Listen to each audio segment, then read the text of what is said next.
goota goonni dhalcha gammachuu tashite baga seenaa kenna warra seenaa hatu dhugaa itti ibsite osoo ati jirtu jarri seenaa dabaanuuf hin barreessitu akka kaleessa kees bahareessanitti tumsa sobaatiin uftumsite seenaa gootota kennaa ufiin hin ibsitu. Bara 2025 wabeeffachuun dargaggeessa gameessa foddaa iskiriinii irratti argine xiqqeeffata abbaa gadaa taalent shaampiyoonii bara 2020 kan ta'e gammachuu tashiteettu foddaa iskiriinii irraa mul'ata. Dargaggeessi kun dacheesii koomandoo keessa dhalachuun afaan danda'uun afaanota nyaapni kallattiilee adda addaatiin nutti roorrisaa turan fuuldura dhaabbachuun nama gaafa xiiqii Oromoof walooma oolee wayyoom Oromoo tiikfachaa ture keessaa biyya baqattummaa baha Afrikaa Keeniyaa keessaa.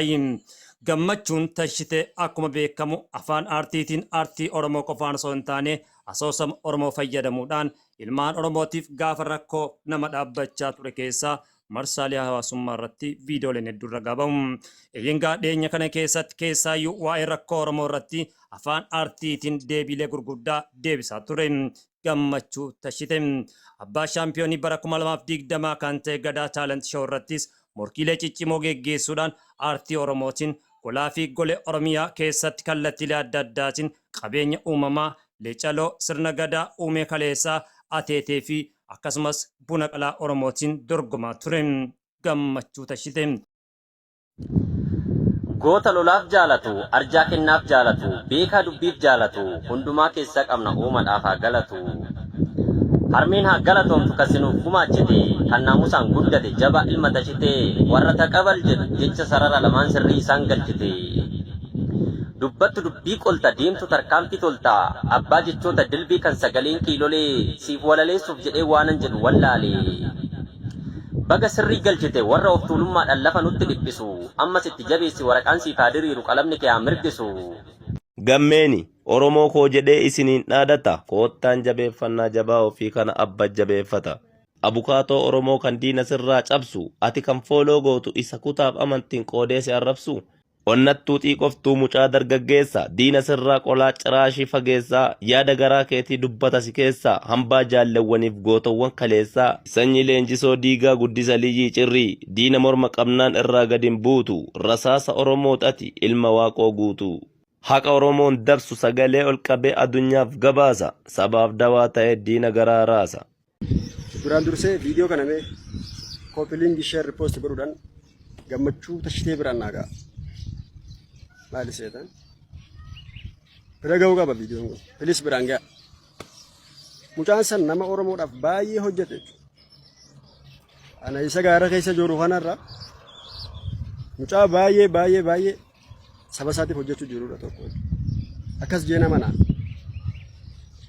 Garuu viidiyoo kiyya kana laayikii fooloo kee dhiifadhu sheer riipoost godhu qofaan gammachuu biraan naa ga'i. Yaa Oromoo jiraa kee otoo inni jiruu jabeeffadhuun otoo inni jiruu lubbuudhaan jechuudha. Erga duutanii dheeyitanii fooloo waliin godhinaan amma kanatti jabeeffachuu qabdu jechuudha. Dhugaa Rabbi dubbachuuf taanaan mucaa sana jechuun nama jecha diinaa gurra kannee fi waan isaan nuun jedhan kallattii isaan barbaachisuun isaaniif deebisaa jirudha. Kanaafuu namni Oromoon hundi jala deemtu isa ta'uu qabata. Gara sooshaal miidiyaatiin jechuudha. Miiliyoonni isaanii malu dhugaa Rabbi. Miiliyoona ol yoo ta'e malee. Gammachuu koo siin jaalladha. Jabaadhu itti kufe abbaa. Qabsoo cimaa irra jirtan siin jedha. Du'uu fi dhalachuun kennama dhaloota. Baadhu gammachuu. Alagaani moohota. Walaleessa cimaa jannoonni sibiila gammachuu tashitee atiin mata dhiira jechaan callisiifte faqarriffaan dhiiga waan soba mormite dhuga baafte diida kagowwummaan hiite yaayuu kutte dhiiga gammachuu ammallee atiin mata dhiira walaloota irraa waan hedduu baranne halkani guyyaallo walaloo caqabne annama kan qaroo takka hin agarre galatoom gammachuu eenyummaa teennallee yaayuu siin baranne. qeerransa eegeen qabanii qaban gadin dhiisanii garagallaan ija nama balleessa waan ta'eef gammee qeerransa tuquun qabne tuqanii ofitti kaasan. Wal dorgommiin taqabal jettu kan waloo gammachuu tashitee jaarraa fi Saayid warra baabboo yookiin maqaa maxxantuu Abufaannoo jedhamuun beekamu jidduutti jalqabame gurra nama hedduu buutee qalbii namoota hedduu boojite. Maarri anis taqabal lakkoofsa tokko irraa kaasee hanga lakkoofsa 11tti cuunfeen akka taanutti isiniif dhiyeessaatii viidiyoo kana sheer diyuutii fi koppilingii gochuun namoota hedduu biraan geessisaan isiniin jedha. Taqabal lakkoofsa tokko irratti Abufaannoon ani ilma baalabbaatatti naqee kun dandeessan jedhee waloo gammachuu tashitee jaarraa baratu kaabbaa fi zawdii yookiin gonfoo isin uffachiise. Barichi immoo isin ganeera. Abboonni keessanis taratii qofa isin dhaalchisan. Kanaaf isin baruma baraan taratii fi qishatii abboota keessanii keessa jiraattu jedheen. Deebii waloo gammachuu tashitee jaarraa Abufaannoof kenne kana jecha tokko yoon ibsu ballaan kan bareeja qabduu qofa haasofti jechaan gara taqabal lakkoofsa lamaatti isin dabarsa. Taqabal lakkoofsa lama irratti Abufaannoon abboonni kee seenaa fi gootummaa si dhaalchisan hin qaban jedhee waloo gammachuu tashitee jaarraa abboonni koo narra darbanii seenaa biyya boonsuu na dhaalchisan. Anis seenaa abboota kootii seenessuu qofa osoo hin taane irra deebi'ee hojjechuun barbaada jedhee abboonni kee fokkoraa fi qarartoo qofa yoo si dhaalchisan abboonni koo immoo qalbii na dhaalchisanii abbaa biyyaa na taasisan jedhee. Akkuma waloo gammachuu tashitee jaarraa baanu jarri kun waan qalbii hin qabneef ganzab bahaa yaamat libbi ba'aar baamat jedhanii mammaakanii laata jechaan gara taqabal lakkoofsa sadiitti isin dabarsa. Taqabal lakkoofsa sadii irratti Abufaannoon abboonni keessan muka dhaabu mukicha immoo dhadhaa dibu jechuun waan kiiloon kaasne wayii qabatee akka walaluutti as ba'e. Waloo gammachuu tashitee jaarraa mukni keenya gaaddisa keenya dhadhaas yoo dibne gantuu fi haramaniin akka keetii kun nyaachuu mannaati muka keenya gaarii dibuu wayyaa yoo dibne dhadhichis keenya mukichis keenya wanti si iyyisiisuun jiru jechuun deebiitti laate. Deebii waloo gammachuu tashitee jaarraa lakkoofsa sadii irratti kennan kana qofa miti. Jechoota humna qaban fayyadamuun Abufaannoo mataan dhaabe. ለግጥሙ ለቅኔው ለመወራወሩ ይሄ ጾም ጊዜ ነው እንጋጠማለን ይለቅና ወሩ waloo gammachuu tashitee jaarraa taqabal lakkoofsa sadii irratti erga Abufaannoo dirree walakkaatti diriirsee taqabal lakkoofsa afur irratti dhugaa hadhooftu waga'ee booda taqabal lakkoofsi shan yoomnu dhufa jennee akkuma nama diraamaa walitti fufaa ilaaluu hedduun keenya gurra qeensinee ija bobaasnee gorora liqimsinee eegaa kan turre yoo ta'eeyyuu Abufaannoon bakakkaa jechoota looreetichaa dandamachuu dadhabuudhaan ani kana booda walaluudhanis ta'ee waan fedheenuu deebiin kennu jedhee akkuma Habashaan yeroo siyaasni jalaa kufee nyaata gaabtenaal tawaaldenaal jettu sana seenaa abboota ofii irra deebi'uun dubbate gurra banaa dhaggeeffadha. ካሁን በኋላ በግጥም የሚሆን በየትኛው ለማንም ሰው መልስ አልሰጥም። በመቀጠል እኛ የማንኛውም ብሔር ጥላቻ ያለብንም ከየትኛውም ብሔር ጋር ተጋብተን ተዋልደን ማህበራዊ ኑሮ የምንኖር ሰዎች ነን። Hordoftoonni fi jaalattoonni taqabal isaa gaabbii Abufaannoo irraa ka'uudhaan taqabal lakkoofsa afur irratti qacaca'u jettee goolabamte osoo jennu akkuma baratame Abufaannoon miira mo'amuu irra kan ka'e muka qabatuu fi gadi dhiisu wallaalee taqabal lakkoofsa shan irratti waloo gammachuu tashitee jaarratiin akkas jedhee ati baala gizee waan taateef nama gowwoomsitee walaloo birriidhaan bitta. Abufaannoon taratii fi qishatii abbootii isaa sana keessa taa'ee arrabsoo Oromoo maqaattiin balleessan sana dubbate. Waloo gammachuu tashitee jaarras akkas jedhee Oromoon baandaa waliin ta'uudhaan buuphaa fi paastaan gowwoomee biyyan gurgurre. Oromoon Mosolonii Chilaal Mosolonii jagnaan on jenne jechuudhaan Abufaannootti hurrii marii nama guyyaa adiin baatirii qabatee deemu taasise.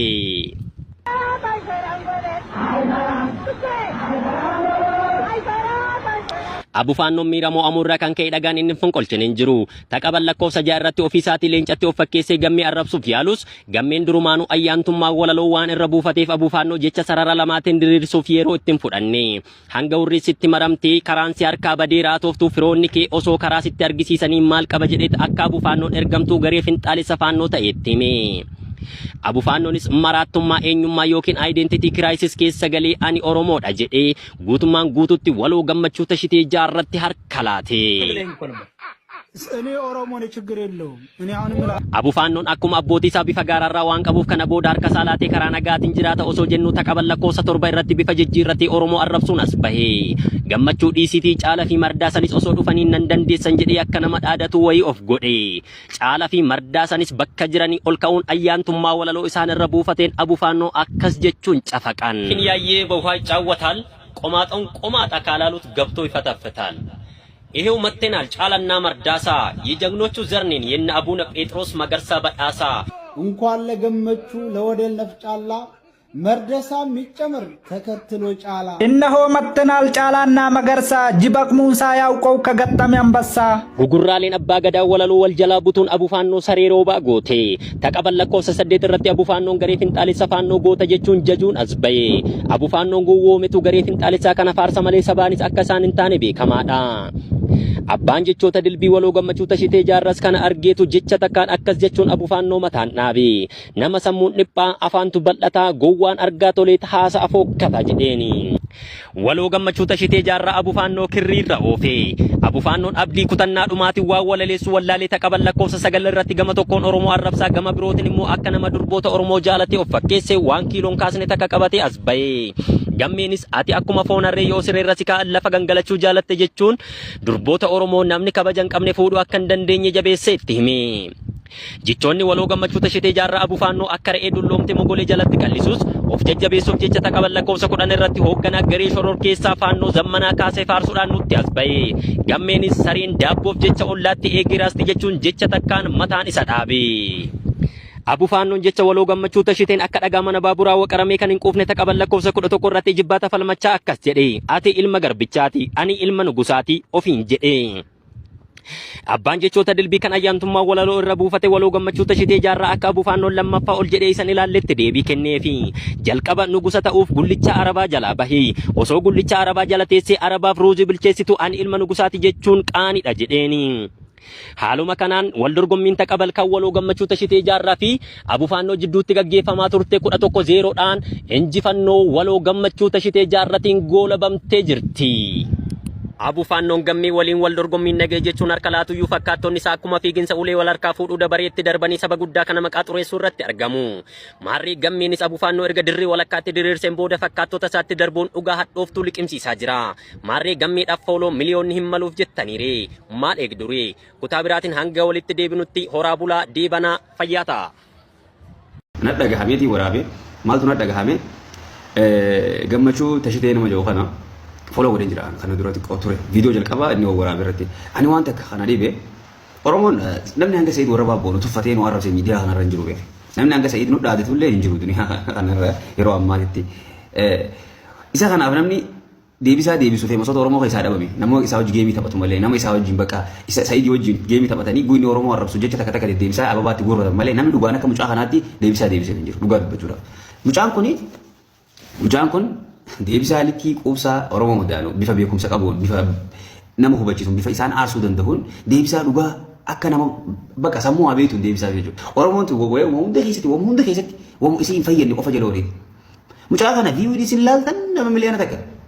Foloo yoo gooti maal ta'a? Amma foloo godhee takkan kasaara. Akkaan foloo mucaa kana godhee kasaara takkanatti yoo foloo gooti foloo godha jabeessaa. Galii namni TikTok irraa harkatu harkatee yoo kattee haasee maal qaba waan namni asirraa irree xiqqoo haasee geemii qabataa xiqqoo haasee live gisee dhufee taa'uu namni waa kennaaf maal ta'a akkanaa kun yoo TikTok irraa fayyadame maal ta'a gaafii kiyya wal jajjabeessa nama faayidaa qabu nama akkanaa kana jajjabeessa viidiyoo waraabu jekkaan turetti hunna afaan dhufee dhiifamallee naa godhaa. Oromoodhaaf hayyuun beekaan hin barakatu nu biratti namni gatii qabu mataan akka dubartiin kasalaan nagadattuuti sangaa qallabuu dhiisnee jirra nuti. Oromoo namni mataana hiiteeti okaa itti haamuu jirti malee sangaa namni qallabuu jiru hin jiru. Lafa bal'aa sangaan dheeduu irra garmaamuu hin qabnu jetteeti dachi mahagana bal'atu kana yaadaan mataa ofii xiqqeessite mataa ofii kana keessatti hangilii xiqqishuu wayiitiin waan laaltuu fi sangaa qallabuu dhiisnee jira. Ati sangaadha farda yoo yaabbanne bakka onneen ta'e na dhufeetu ittiin geennu nuti warri qalbiin si dhageeffannu yaadaan si ilaalle yaada kee jala deemne viidiyoo teetiin hara baafannu jechuu hedduu si jaaladhaan akka kiyyatti wallahi hedduun si kabaja. Ambitious. I'm on my way. I look up to you, bro. Abshir gammachuu koo gammee wantee Oromoo hin beektamoon dagatammaa folongoo naqamoo isa diina keessan jechaan mataa cabse isa siniin dhaadachaa seenaa hayyootaa labse isa jecha takkittiin diina isaa callisiise isa seenaa gootota dhaloota argisiise isa caba keessan isiniif okkolo isa waahee keessaniif diinatti fokkoro isa sababa isaatiin diinnu isin sodaatu sanyii leenjisoo diigaa ilma abbaa fakkaatu isa dhugaa malee sobaaf herraganne isa diina isaa jalaa hin baqanne hayyuu jechisaa tokko kuma of keessa qabatu uumaa sinuuf gumaacheef ammallee haa galatu abbaa jechoota dilbii gammachuu tashiteeti sabboonaa ilma sabaa oromticha arseeti. Kanaafuu jabaadhu bagatti cabsite baga keenya taate sanyii goototaati baga nurraa baate umrii nuuf dheeradhu horii bulii deebanii dagaagi horii bulii deebanii dagaagi akkoof akaaka argi abaabayyoof abuturuu argi osoo dhugaa Oromoo bahaa aftu irratti wareegamihi ለገመቹ ኦሮሞ በደንብ ፎሎ ማድረግ ላይክ ማድረግ አለበት። አይሳደብም። በግጥም አቡፋኖ ኦሮሞን ሲሳደብ በግጥም በቅኔ እሱም ይመልስለታል። ይሄ ደስ ይለኛል። እኔ ለምን ደግ አደረገውን ካመለሰለት እንደ እሱም ቀላል አይሳደብም በግጥም። ይሄም ደግሞ እንደዛው ይመልሳል። ጎበዝ ነው። ለዚህ ልጅ እንደውም ልታበረታቱት፣ ፎሎ ልታደርጉለት፣ ላይክ ልታደርጉለት ይገባል። እኔ አባቱ እንደማይመልስ ልጅ አይወለድ ይባላል አይደል እንዴ? ከነተረቱ በአማራም ተረት በኦሮሞም አለ ይሄ ተረት። ያም ሲናገር ይሄን መልስ ሲመልስ ደስ ይለናል። ሀቅ ነው። እኔ እውነት ነው የምናገረው። ለዚህ ልጅ እንዴት የማታደርገው ኦሮሞ ምንድነው ጥቅምክ? እዛ